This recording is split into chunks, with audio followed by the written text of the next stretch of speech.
My first job out of college was at Procter & Gamble. First as a sales rep, then a manager, with 3 reps reporting to me. They were in their 40s, I was 26. And frankly, I had no idea how to be a manager. I rode with them every 2 weeks, visiting stores, yet rarely giving any feedback. I was in awe. Then it came time for year-end reviews. I compiled a list of things I thought each person could do to improve. And I launched into my review with Rich. And about 3 minutes in, he cut me off. Hey, wait a minute, Joe. You ride with me every 2 weeks and you've never said any of these things? What the heck? I was mortified. He taught me something in that moment. Leadership isn't about role or position. It's about generosity. We need generous leaders, those who give of themselves freely without expectation of personal gain, so others can develop, grow, and thrive at their full potential. Now, since P&G, I've worked across multiple roles at BCG, the Boston Consulting Group, overseeing teams of 3 people to 7,000. I also had the privilege of interviewing a number of executives across many industries for my book on generous leadership. And let me tell you, what a leader is and what is demanded of them have changed. We now want and need to bring our human selves to work, and we expect to see humanity in our leaders. But let me be very clear. Being generous is not simply about being nice. As Joaquin Duato, CEO of Johnson & Johnson, put it very plainly, outcomes do matter. A leader must get results. But the sooner they can look past themselves and connect more deeply and personally with their people and help unlock all the essential human traits of their team, the sooner they will drive to those results. So how do you be a generous leader? There are 7 traits underpinning generous leadership. Today, I'd like to touch on 3. Tip number 1, be curious and listen generously. No doubt you've heard this advice before, and maybe you consider yourself a good listener. But let me ask you this. To whom are you listening? The senior team? Your own leadership team? How about your direct reports, direct reports, direct report?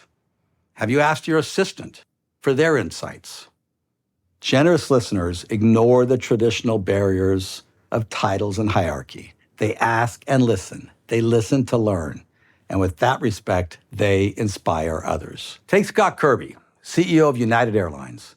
Anytime someone's getting promoted to an officer position at United, he schedules a one-on-one interview with them. Can you imagine how rare that is? CEO interviewing every VP candidate?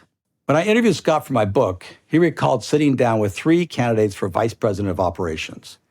Each started as technicians, the people out on the tarmac doing maintenance every day to keep passengers safe and the planes on time. It is a critical function, but many, many layers away from the CEO. But Scott was still curious enough to ask them, what do technicians need most?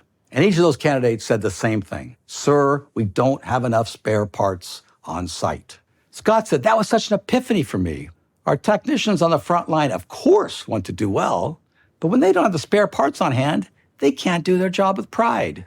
So while Scott knew the financial people would not be pleased, he said, I increased parts in the airport as I believe supporting the pride in our technicians would pay bigger dividends. Asking and listening helps you better solve tough challenges. But crucially, it shows respect. It tells the person you see them as a human with valuable insights. Tip number 2, be vulnerable, put down the mask. Easier said than done, I fear. When I was a young leader, I felt so much pressure to have all the answers. It never occurred to me to be vulnerable. I'm not even sure I knew what the word meant.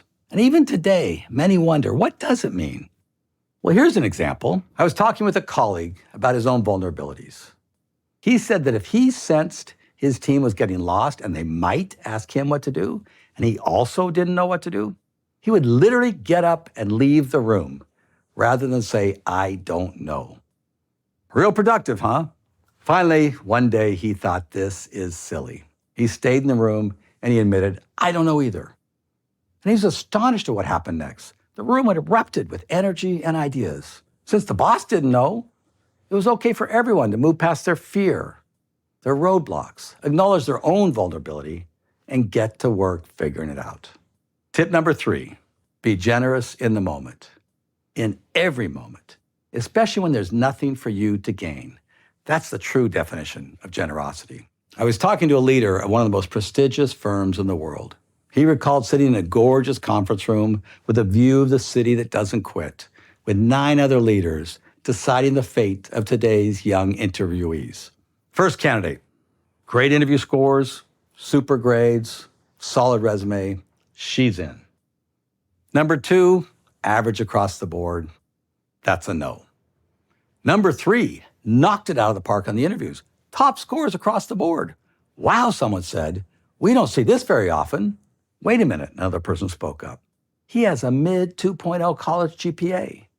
We know people in that grade range just don't last here. Conversation went back and forth, got a bit heated, but the mood swung to a no. And then my friend, who had been sitting there silently, biding his time, just listening, spoke up. I have to tell you all something I've never told anyone here before. I had those grades in college. What can I say? I wasn't focused. But you know what? I got my act together, got into business school, got hired here, made senior partner, and now I'm the head of this office. What do you say we give this young man a chance too? Now, this is a lovely story, but here's why it's interesting. Because it didn't matter whatsoever to this executive if this young man was hired. There are plenty of other candidates. Why would he make this vulnerable admission to save a mere stranger?